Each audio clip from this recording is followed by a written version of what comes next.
Yes, welcome back. This is Prepr Foundation. I'm here with Dr. Nuama from the Ridge Hospital.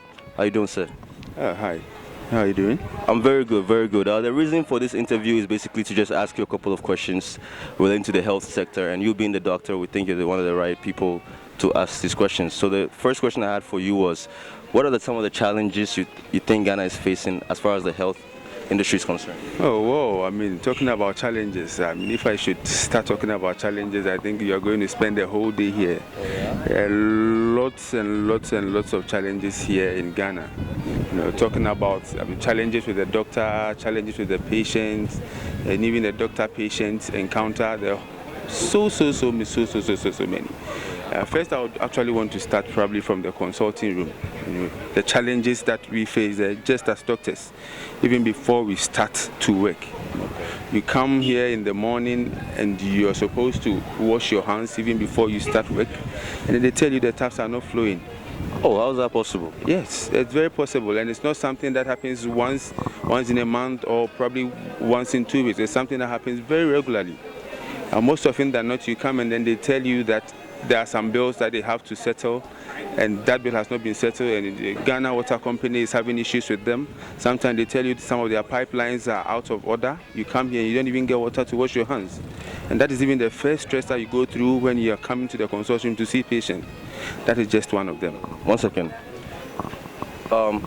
Chris, the camera is here. The still photos, yeah. I didn't know that one. That's a big one, though. Yeah. Just to wash your hands. Yeah, just to wash your hands. So it's an issue. So, like, if it's a hospital. Yeah. Well, my next question is, because now that you brought up the water thing, now I'm concerned. Okay, so you did mention that sometimes there's not enough water, like lack of water, and in the hospital, is there a solution to that? What do you think we can do to solve that problem, especially? Well, I think that most part has to do with the management of the hospital. You understand? I think there are just some petty things that we can do. Getting reservoirs. I don't think it takes so much to get water reservoirs. You understand? So that at least even when the taps are shut, we could actually channel some water to our various consulting rooms, just at least to wash our hands and nothing more. You understand? It's very bad, and it runs through to the theaters. Yeah, you have a patient lying on the table and you need water to wash your hands, to go organize the surgery, and they tell you that there is no water. And sometimes you actually have to refer the patient, go and come back. And if it's an emergency, then you're in a very, very dire situation. I see. So, what about I notice walking around, people eat from outside a lot. What do you think of, that as far as health is concerned? Eating outside a lot has a lot of health implications, especially here in Ghana or probably Africa as a whole. When we talk about these diseases that we contract from food, it's very, very prevalent here in our sub-region. Some people going out to eat and they not washing their hands, it's one issue. And even those who prepare the food.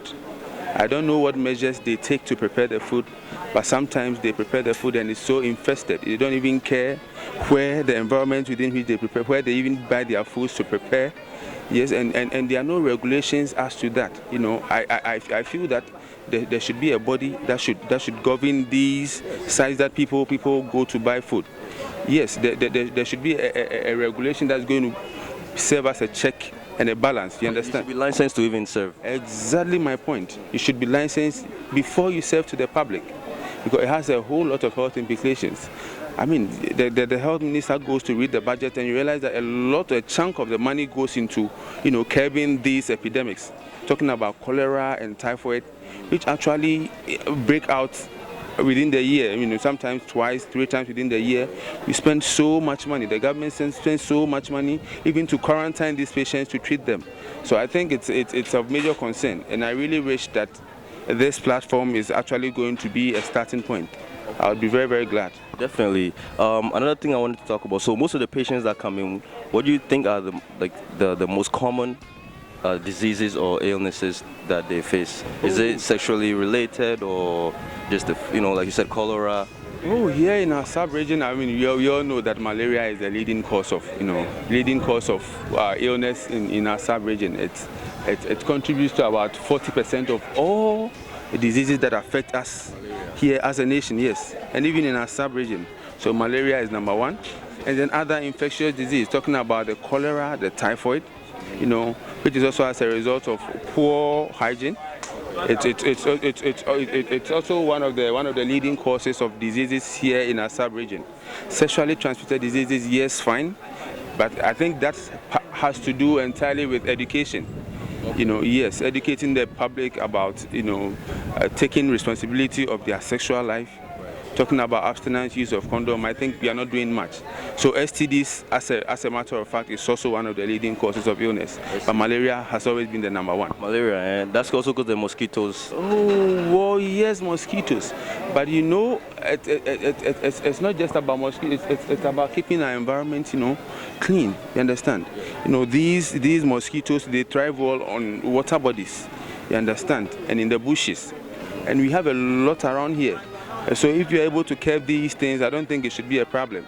Okay. You get it? Yes. The mosquitoes, they don't come where they are not welcome. True. Same with the flies. Exactly my point. You understand? Yeah. And my next question is, what about affordable healthcare? Like, how does the system work here in Ghana when you want to?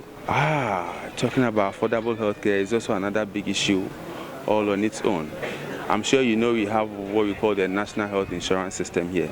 Yes. Well, in my personal opinion, I don't think they are doing bad at all.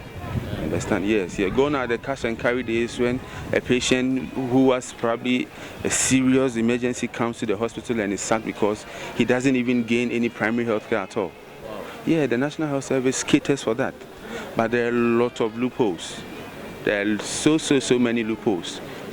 It has a limit. Even with the medications you can actually acquire with the National Health Service, it has a limit, and it's an awful limit. You understand? It doesn't go beyond a certain limit, and it's actually down there.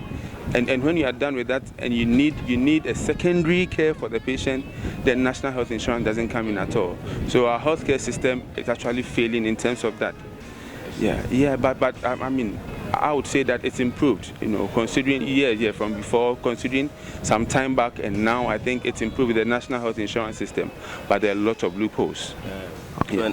So, like, if right now I was feeling sick, I walk into a hospital, I have to pay for the care, and then also pay for the drugs and everything like that. Yes, you have to pay, basically. Sometimes if you have this National Health Insurance ID, then maybe they will take care of your consultation, and a few emergency drugs.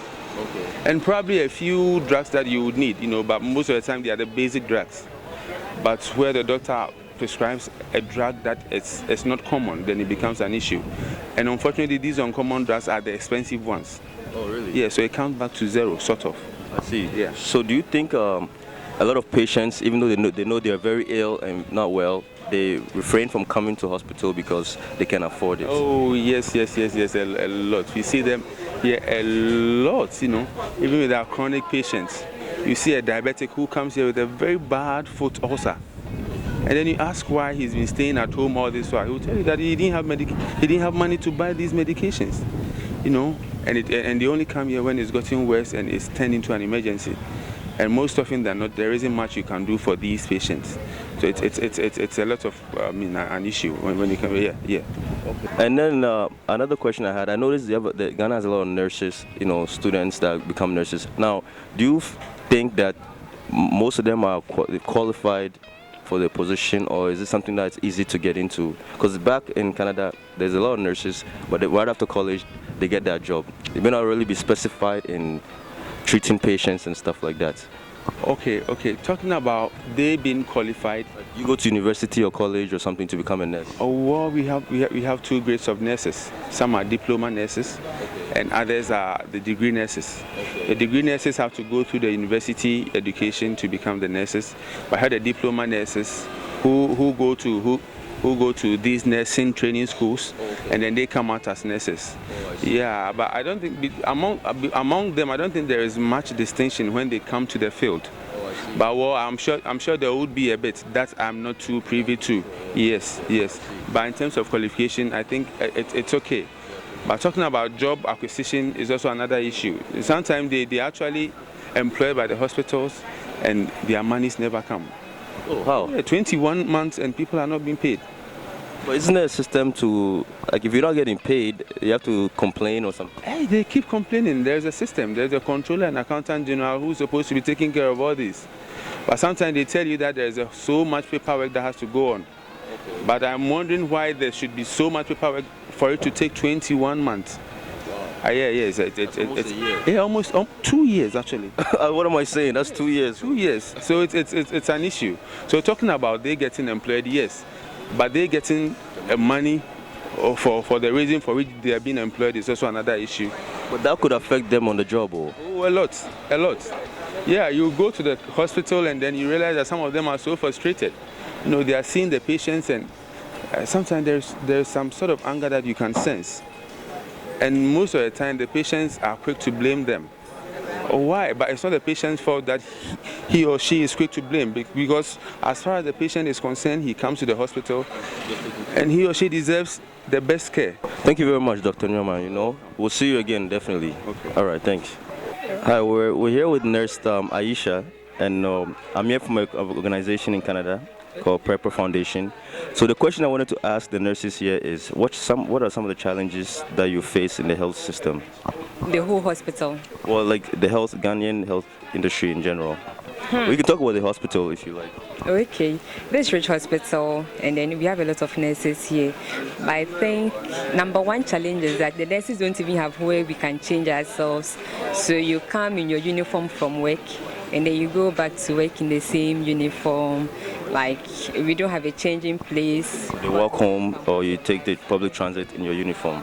Yes, we take, unless you have your own car. If you have a car, fine. But if you don't have, you have to take the Trotsky, the public transport. Okay. You take that one to your house in your uniform. And I don't think it's really, especially those of us in the casualty theater, you can tell it's not because we go out with our uniforms and come back with it, so we can easily infect wounds here. But that's a good one. And what do you think of even the food that people? What are some of the main diseases that you encounter or sickness? For the whole hospital, we get malaria, hypertension, diabetes.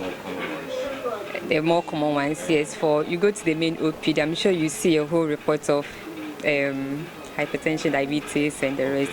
But here we see a lot of accident cases because it's a casualty theater. And then we have gangrenous wounds we see as well. We debride them and then we dress them up, and then we do POPs and then back slabs. And then we pass a lot of catheters here too for mostly the aged who have these urine retentions. We pass catheters here for them to relieve their. You can see one standing here. Oh, I see. They're waiting for you. So now, do you think nurses here deal with too many patients at once, or is it? Yes, we deal with a lot of patients. This is Accra Regional Hospital. So we deal with a lot of patients here, and it's a referral center. Kolebu refers here, 37. All the small, the polyclinics, the health centers all refer here. So we deal with a lot of patients here. You come to work from morning till the next morning, and the whole place is very busy and crowded. Okay, I see. Well, thank you very much for giving us this time. Okay, we appreciate it. All right, thanks.